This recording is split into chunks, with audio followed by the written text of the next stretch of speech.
இன்றே சப்ஸ்கிரைப் செய்து உங்கள் ஃபேவரட் ஷோகளை காணுங்கள். என் கனவு, ஆசை, லட்சியம் எல்லாமே சுக்கு நூறா உடைச்சிட்டு போயிட்டாங்க. இனிமே என்னால ஒண்ணுமே பண்ண முடியாது, அவ்வளவுதான். நீ கவலைப்படாத. உன் அம்மா கோவத்தில் தான் அப்படி பேசிட்டு போறாங்க. பொறுமையை எடுத்து சொன்னா கண்டிப்பா புரிஞ்சுப்பாங்க. நீ இதெல்லாம் நினைச்சு ஃபீல் பண்ணிட்டு இருக்காத. அம்மா சொல்லிட்டு போனதை கேட்டீங்கல்ல, அப்புறம் நான் எப்படி ஃபீல் பண்ணாம இருக்க முடியும்? அவங்க வேற ஒரு ஆங்கிள் யோசிச்சு பேசுறாங்க. அதிகாரம் தான் பெண்களை உயர்த்துன்னு நினைக்கிறாங்க. அது உண்மைதான். ஆனா மியூசிக் இண்டஸ்ட்ரியிலையும் பெண்கள்லாம் உயர்ந்திருக்காங்க.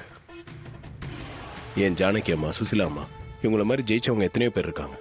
அவங்கள மாதிரி தான் நானும் வரணும்னு ஆசைப்படுறேன். அம்மாக்கு தான் அது பிடிக்கலையே. இங்க பாரு சுவாதி, சில விஷயங்கள் அம்மாக்கு புரியலன்னா நாம தான் பொறுமையை எடுத்து புரிய வைக்கணும். உன் திறமைக்கு அங்கீகாரமா இப்ப நீ பிரைஸ் வின் பண்ணிருக்க. இது உனக்கு ஆரம்பம் தான். நீ போக வேண்டிய உயரம் நிறைய இருக்கு.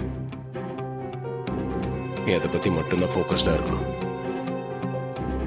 நீ பெரிய சிங்கரா வருவேன்னு எனக்கு நம்பிக்கை இருக்கு. கண்டிப்பா உனக்கு நான் எப்பவும் சப்போர்ட்டா இருப்பேன். நீ கவலைப்படாத.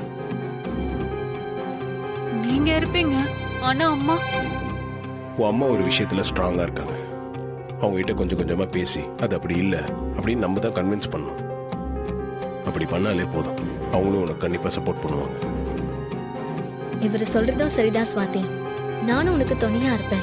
நீ நிறைய அச்சீவ் பண்ணணும், அதான் என்னோட ஆசை. நீங்க ரெண்டு பேரும் சொல்றது எனக்கு ரொம்ப என்கரேஜிங்கா தான் இருக்கு. ஆனா அம்மாவை நினைச்சாதான். உன் அம்மா மனசை மாற்ற வேண்டியது என்னோட பொறுப்பு. நீ தயவு செஞ்சு அதையும் போட்டு குழப்பிக்காத. நிம்மதியா இரு.